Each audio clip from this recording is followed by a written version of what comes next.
สบายดีทุกคนตอนนี้ประดับดินก็ยังอยู่ที่เส้นทางหมายเลข10นะที่จะไปสู่บ้านเกินจากนี้ไปหาบ้านเกิน18กิโลเมตรนะจากจุดนี้ไปประดับดินมาแล้ววันนี้เป็น3แยกนะเขาเรียกว่า3แยกปากงืมอ่ะจากนี้ไปหาปากไปทางไหนปากงืมอ่ะเมื่อแยกเมื่อกี้นี้แล้วก็บอนนี้นะเขาเจ้ามีการก็สร้างประตูโค้งใหม่นะป้าดาดินนะก็เคยเห็นนี่เพราะก่อนหน้านี้เรามาบ่เคยเห็นนะยินดีต้อนรับเนี่ยชาวแขวงเวียงจันทน์เนาะแขวงเวียงจันทน์ชาวเมืองธุรคมยินดีต้อนรับก็คือเข้าสู่เมืองธุรคมของแขวงเวียงจันทน์นั่นเองเนาะระหว่างเป็นแถวเขตแดนของนครหลวงเวียงจันทน์กับแขวงเวียงจันทน์นะแถวนี้ป้าดาดินมาคิดว่าเขาเจ้าสิเฮ็ดนาแซงแต่ว่าบ่ได้เห็ดแล้วก็เจ้าเห็ดส่วนแตงโมเต็มไปหมดเลยนะแล้วก็ส่องแคมทางช่วงที่เขามานี่เขาเจ้าก็ขายแตงโมกันหลายเขาเจ้าเห็ดส่วนแตงโมเส้นทางก็ประมาณนี้เนาะหลังจากเข้าผ่านป้ายสู่เมืองธุรคมมานะเส้นทางก็จะประมาณนี้แต่ว่าก่อนจะฮอตบอลประดับดินเริ่มต้นวิดีโอนี่นะจะเป็นวิดีโอก่อนหน้านี้เส้นทางดีเลยเส้นทางก็ดีมาตลอดนะแต่ว่ามาแถวนี้จะค่อนข้างมีขุมเด็กน้อยข้าเจ้าก็เฮ็ดนาแซงอยู่ได้เห็นไหมอันนี้ก็คือนาแซงนะเมื่อกี้นี้ประดิษฐ์มาข้าเจ้าบ่เฮ็ดข้าเจ้าเฮ็ดอยู่เนาะเจ้าเฮ็ดนาแซงอยู่อันนี้บ้านอย่างว่านี่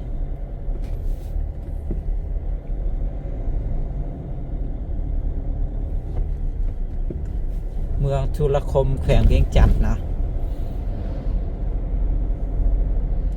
ตัวเมืองธุรคมก็น่าจะ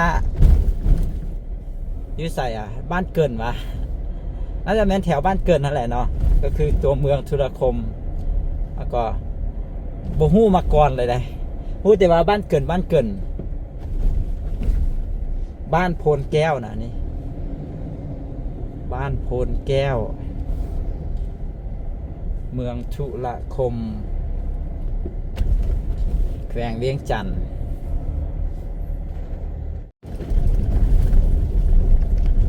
อันนี้คือบ้านนาแพงโรงเรียนปฐมสมบูรณ์อนุบาลนาแพงบ้านนาแพงถือว่าเป็นบ้านที่มีชื่อเสียงบริเวณแถวๆนี้เส้นเดียวกันเลยบ้านนาแพงอันนี้มีถงนางามเนาะบริเวณอ้อมบ้านของข้าเจ้านี่นะถ้าช่วงเราดูฝนมานี่ป้าข้าเจ้าเห็ดนานี่ถงนานี่งามแถวนี้จะเป็นบ้านแบบติดกันแล้วก็ยาวไปตามเส้นทางนะแถวนี้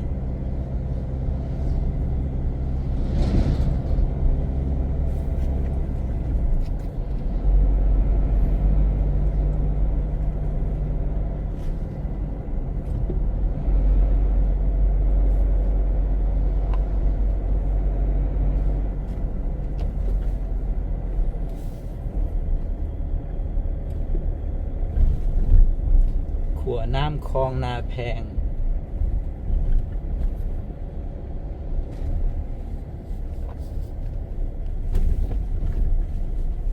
โอ้ข้าเจ้ามีเป็นสถานที่ท่องเที่ยวทางพุ่นนะเดี๋ยวจะลองจอดรถเบิ้งเด้อมันก็เป็นทงหญ้าซื่อๆว่ะหรือจังใดหรือว่าเจ้าเฮ็ดเป็นสถานที่ท่องเที่ยวหรือว่าจังใด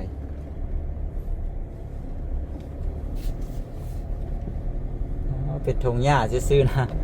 คิดว่าเป็นสวนดอกไม้สำหรับสวนหญ้าแต่ว่ามีดอกหญ้างามนะเห็นไหม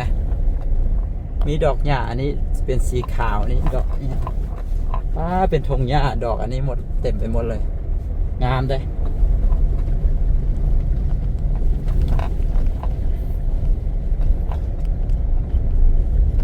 แถวบ้านนาแพง แถ วนี้เขาเจ้าเฮ็ดนาแซงได้แถวนี้นะเบิ่งไงงามเลยนี่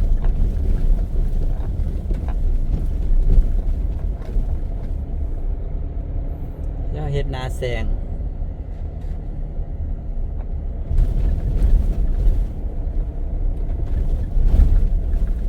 เจ้าเฮ็ดนาแซงงามงาม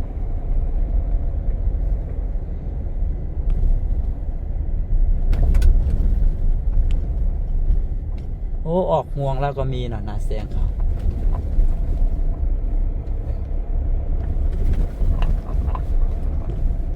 โอ้เป็นนาหมดเลยแถวนี้เห็ดนาแซงหมดเลย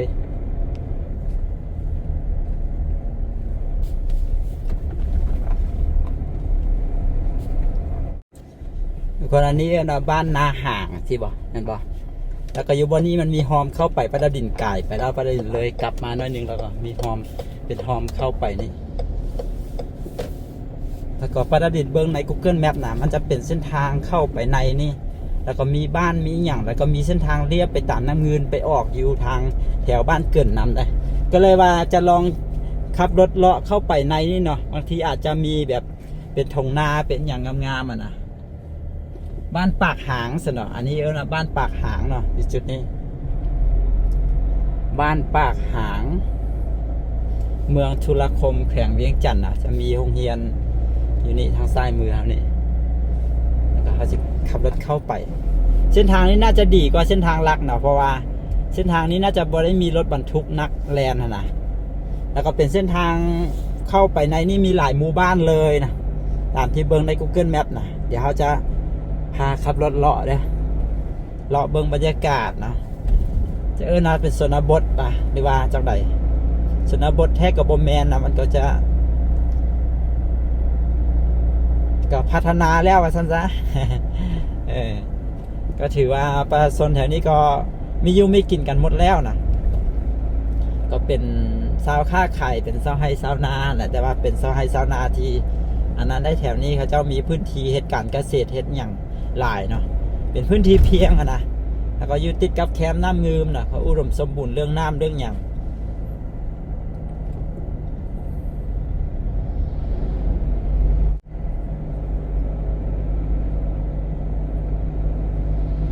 มีเฮือนพักมีอย่างนั้นได้แถวนี้กัน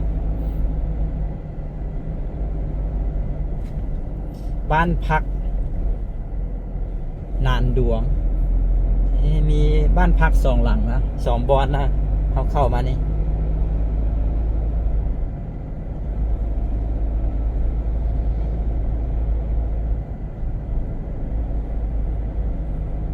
ก็เป็นส่วนเป็นอย่างของข้าเจ้านะ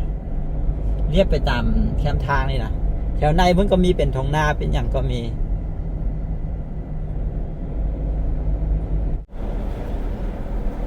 บ้านนาแก้วหมายถึงมันแก้วบ่วันนี้จะเป็น3 แยกนะบ้านนาแก้วเข้าไปทางซ้ายมือบ้านเป็น4 แยกนะบ้านนาเตาเข้าไปทางขวามือซื้อไปเป็นบ้านลังสัน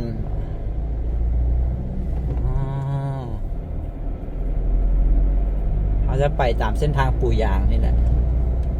รู้สึกว่าสบายอกสบายใจเนาะเข้ามาเส้นทางแบบนี้นะมันบ่มีรถหลายบ่มีรถบรรทุกแล้วก็เส้นทางก็ถือว่าดีฮะนะแล้วขับรถเพลินๆเที่ยวไปโอ้ยามฝนมาขับรถเลาะนี่คือสิคักแหงเนาะมีงัวมีควายเต็มเลยตามทุ่งนา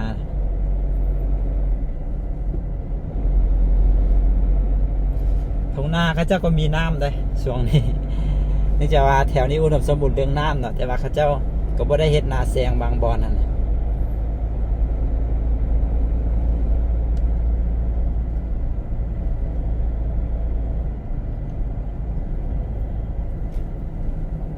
ทาบักไปนี่นะจะมีทาบักข้ามไปเบื้องฟากพุ่นเนาะคิดว่าเห็นเขาเจ้าเขียนใส่ทางเมื่อกี้นี่ว่าทาบัก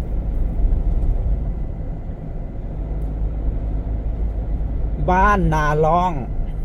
มีหมู่บ้านหลายแถวนี้ครับบ้านนาล่อง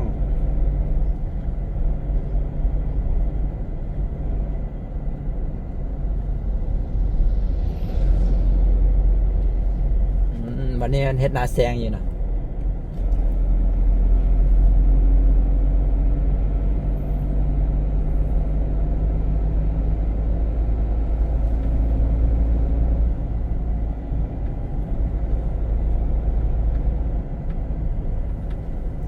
ออกห่วงแล้วได้นี่ข้างหน้าแซงกัน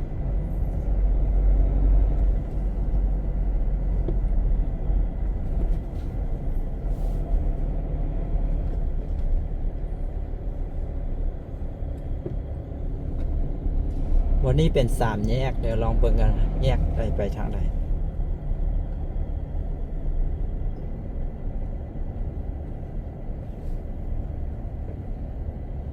ทางเข้าวัดนาล่อง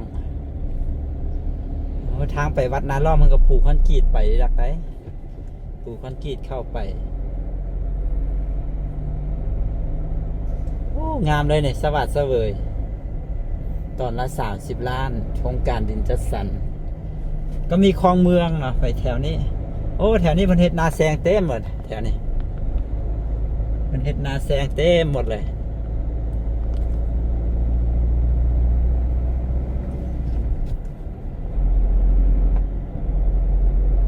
ขับรถจักรมาเลาะแหงสิคักช่วงนี้อากาศเริ่มร้อนแล้วเลยที่นครหลวงจันทร์ที่แขวงวิจันทร์เฮานะ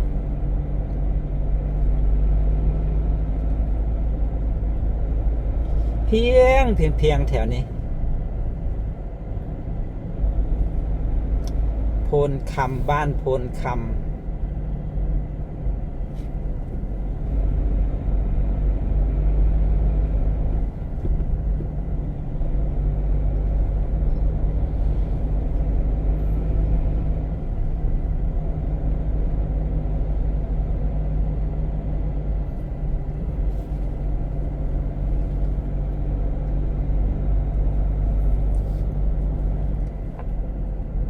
สุขศาลาพลค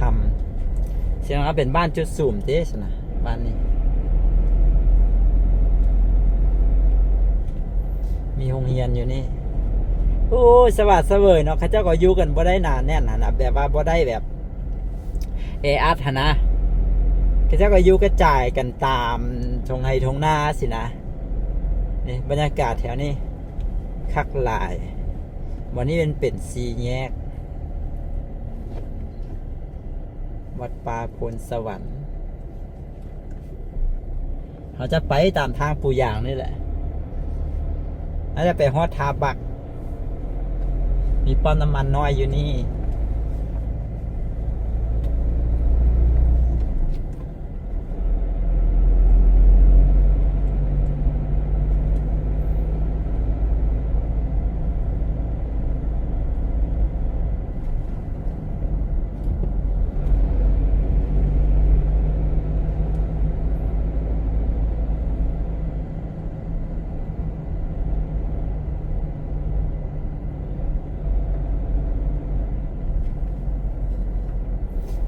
น่ะมีควายมีอย่าง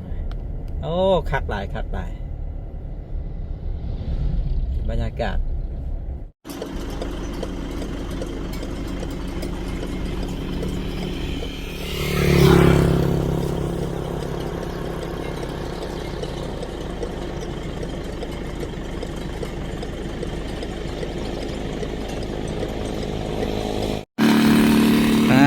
ทุกคนบรรยากาศคักหลายบ้างไหมแบบนี้เลยมีงัวมีควายแบบนี้บรรยากาศที่ทงไห่ทงนานะควายหลายงามแบบนี้เลยแต่นี้เพิ่นบ่ได้เฮ็ดนาแซงแต่ว่าเห็นเขาเจ้าไถนาอยู่เลยเขาเจ้าไถเกียมเฮ็ดนาปีว่ะเลยจังใดเดี๋ยวเขาจะเดินทางต่อนะทุกคนเข้าไปแถวในนี้เลาะเบิ่งบรรยากาศแบบนี้ไปเรื่อยๆนะ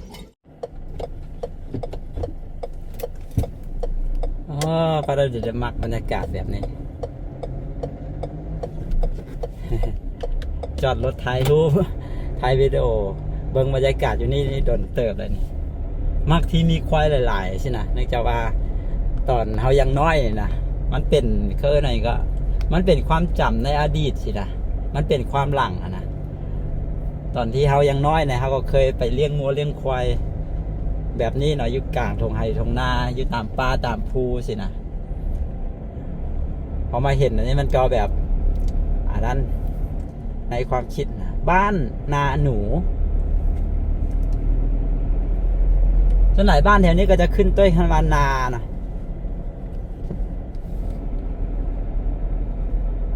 บ้านนาหนู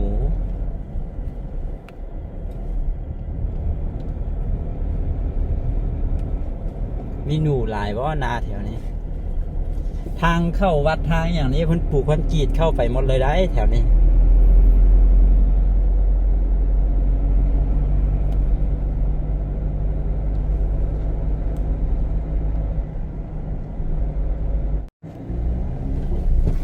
บ้านนาคองมีแต่บ้านที่ขึ้นต้นคำว่านาหมดแถวนี้มีหลายบ้านเลยแต่ว่าบ้านก็ไม่ได้เป็นบ้านใหญ่ปานใดเลยหรือว่าเป็นบ้านใหญ่ป่ะแต่ว่าบ้านเขาเจ้าไม่ได้อยู่ติดทางว่ะบ้านเขาเจ้ายาวเข้าไปในน่าจะยาวเข้าไปในพุ่นเห็นป่ะเป็นบ้านเข้าไปในพุ่นเนาะแต่ว่าจะมีส่วนน้อยว่าที่อยู่ติดกับทางนะเขาก็เลยเบิ่งก็เลยคิดว่ามันเป็นบ้านน้อยแต่ว่าเบิ่งเข้าไปแล้วคือว่ามันเป็นบ้านเฮือนเข้าไปในพุ่นโอ้ยามฝนเขาเจ้าเฮ็ดนานี่สิมาเลาะอีกก่อนแถวนี้นี่งามแน่นอนนะ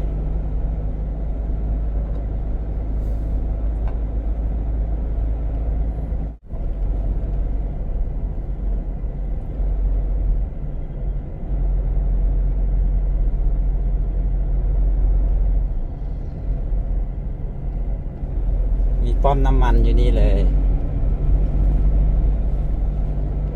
ป้อมน้ำมันบ่เปิดโอ้มาวันนี้เราเป็น4 แยกไปทางใดวันนี้ทางไปซื้อเข้าไปนี่เป็นซื้อเข้าไปวัดบ่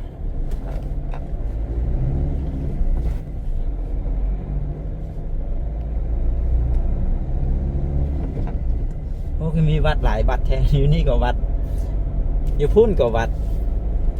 อยู่พุ่นน่าจะติดกับอันน้ำงืมบ่วัดทางพุ่นอันเดี๋ยวลองขับรถเข้าไปเบิ่ง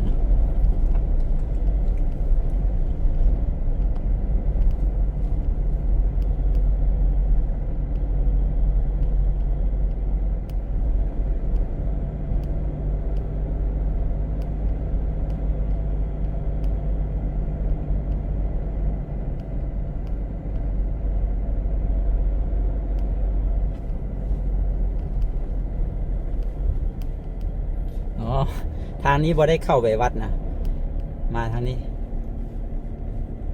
อันนี้เป็นวัดน่าจะเป็นทางเข้าไปลงไปหาน้ำงืมบ่ที่ไหนอ๋อแมนแท้เนาะลงมานี่เป็นน้ำงืมมีบักอยู่นี่อ๋อมีบักอยู่นี่มีเรือข้ามบักนะทุกคนสามารถเอารถข้ามได้แต่ว่าอ๋อข้ามบักอยู่นี่คุณทางพุ่นก็กำลังสีมา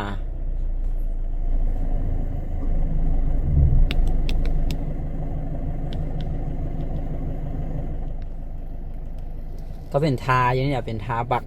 ข้ามไปเบื้องฟากพุ่นก็ไปทางเมืองออกไปทางเมืองเมืองเวียงคำบ่เบื้องฟ้าพุ่นเป็นเบื้องฟ้านครหลวงเวียงจันทน์นะเขาเพราะว่าเขาข้ามน้ำเงิมจากบอนขวดทางงอนมาเด้มาเด่นออกมาแล้วอยู่บอนวัดนี่นะอยู่บอนบักนี่เดี๋ยวเขาจะลงไปเขาไม่ได้ข้ามบักนะแต่ว่าเขาจะไปนี่วันนี้เพิ่นก็สิไปกันนะเขาสิไปนี่นะไปนี่มันจะมีบ้านแถวนี้มีบ้านหลายอยู่แล้วนะเป็นบ้านไปทัวร์หมดเลยแถวนี้นะแต่ว่าเขาสิไปนี่เนาะแล้วมันจะมีบ้านมันจะเป็นเขาจะเอิ้นว่านั่นแหละมันจะเป็นเกาะกับว่าแม่เป็นดอนเขาว่าโอ้เขาจะปลูกมักซิดาเป็นมากว่าเท่าไหร่ไปนี่เนาะมันจะมีแบบว่าเป็นน้ำงืมน่ะจะโค้งออกไปทางพุทธเนาะจะเฮ็ดให้บอนนี่น่ะจะเป็นปลายแหลมออกไปแล้วก็จะมีบ้านมีอย่างนะป้าเราเห็นกันแล้วจะขับรถเลาะเข้าตัดเข้าไปในนี้ตัดออกไปแล้วจะมีบ้านแล้วก็บ้านนั้นก็จะมีเส้นทางเลียบขึ้นไปตามสายน้ำงืมแล้วก็ไปที่ตัวเมืองธุรคมหรือว่าแถวบ้านเกินนั่นเนาะเดี๋ยวเขาจะไปแล้วก็เห็นจะมีห้านอาหารมีอย่างอยู่ตามแคมป์หน้ามันไหนคิดว่านะเดี๋ยวจะไปหากินข้าวอยู่แถวนั้นน ก็มีวัดมีอย่างเรียบไปตามสายน้ำเงิมในเบื้องฟ้าพุ่นก็มีวัดมีอย่างนี่เขาน่าจะมาฮอดบ้านทีวานะไม่ได้จะว่าซื้อบ้านอย่าง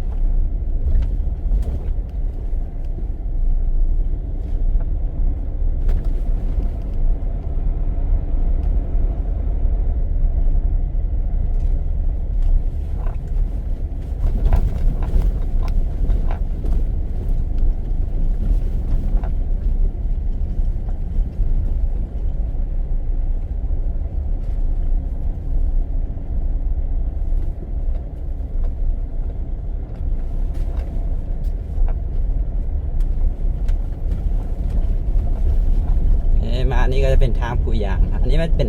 ทางแถวออกมานี่เป็นทางลัดมาใส่กันนะบ้า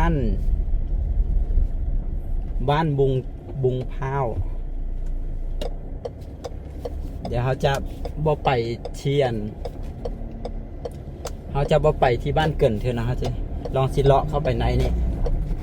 วันนี้มันจะเป็นปลายแหลมน้ำเงิมจะโค้งออกไปแล้ว โค้งกลับมานะวันนี้มันจะเป็นปลายแหลมออกไปนะตามที่เบิ่งใน Google Map เลยก็เลยว่าเดี๋ยวลองขับรถเลาะเข้าไปนะ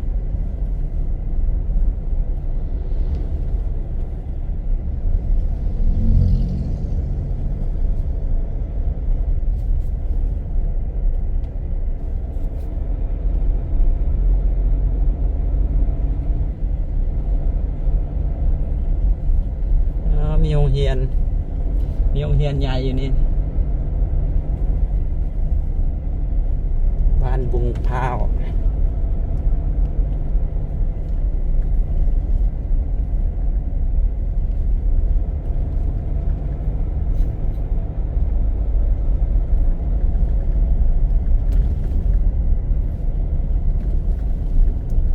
นี่ถ้าเกิดว่าเขาเลี้ยวขวานี่ไปก็น่าจะไปออกไปที่ลงที่ท่าเรือเนาะไปลงที่น้ำถ้าจะไปบ้านเกินก็ต้องไปแยกที่เอาไปทางหลังเขาออกไปเรื่อยๆเดี๋ยวลองขับรถเลาะเบิ่งก่อน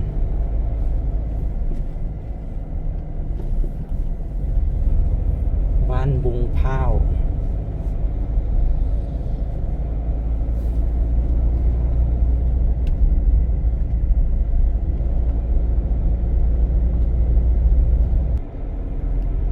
โอ้ไปทางนี้ก็น่าจะไปหาท่าเรือแล้วนี่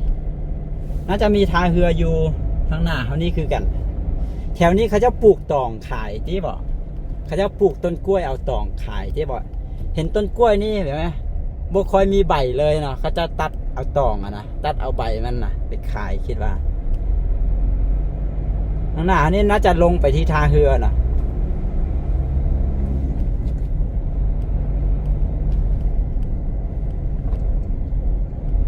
น่าจะลงไปที่ท่าเรืออยู่ทางหน้าเขานี่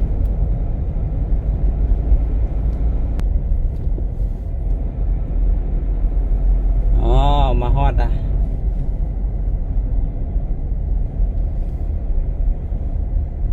เขาจะปลูกยอดบุญนำได้แถวนี้นะเห็นมียอดบุญบักไล่เพราะฉะนั้นน่าจะปลูกขายกันอ๋อนี่ก็เป็นท่าเรือแล้วก็มีเป็นท่าบักนะ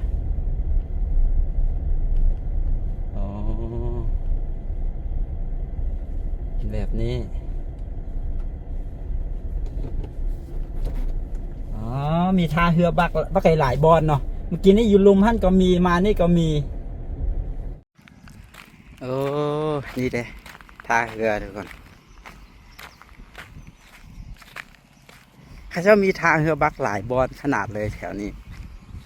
มีอยู่เป็นจุดเลยนะความจริงถ้าจะข้ามขัวก็ไปข้ามได้เนาะแต่ต้องเลยบ้านเกินขึ้นไปพุ่นจะมีขัวก็จะมีขัวอยู่บอนไหนเมืองเวียงคำอีกบอนหนึ่งแล้วก็ขัวอยู่ที่ทาราชบอนหนึ่งแต่ว่าขัวอยู่บอนอันเมืองเวียงคำนี่ต้องได้เสียเงินค่าข้ามบอนไหนแต่ว่าตอนนี้ยังเสียอยู่บอหรือว่าบ่เสียแล้วปกติที่เคยไปเคยมาก็คือได้เสียแต่ว่าขัวอยู่ทาราชนั้นก็คือเป็นขัวปกติเนาะก็ข้ามไปข้ามมาบ่ได้เสียเงินเสียคำอย่างแถวนี้มันบ่ได้มีขัวนะโอ้น้ำเงือเหมือนแม่ไซงามขนาดเลยน้ำเงือ รรยากาศน้ำเงิมทางพุ่นเอิ้นว่าบ้านอย่างก็บ้านลิงซันสิวะบ้านอย่างนะนี่เดี๋ยวเขาเจ้าก็จะนำมาหับเอาเขาเจ้ากำลังสิมาหับเอารถคันนี้ไปทุกคนบรรยากาศแถวๆน้ำเงิมนะทุกคนก็จะประมาณนี้แหละเดี๋ยวเขาขอจบวิดีโอนี้ไว้แต่เพียงเท่านี้แล้วขอขอบใจทุกคนที่เข้ามาเบิ่งเนาะทั้งหมดนี่ก็คือบรรยากาศในการเลาะซูมเที่ยวมานะเลาะขับรถเลาะมานะบ่ได้แบบบ่ได้เจาะจงว่าจะไปบอนฮันบอนนี่นะ มันยาวแล้วเนาะวิดีโอนี้ก็เลยว่าตัดเป็นวิดีโอหนึงแล้วเดี๋ยวเขาสิไป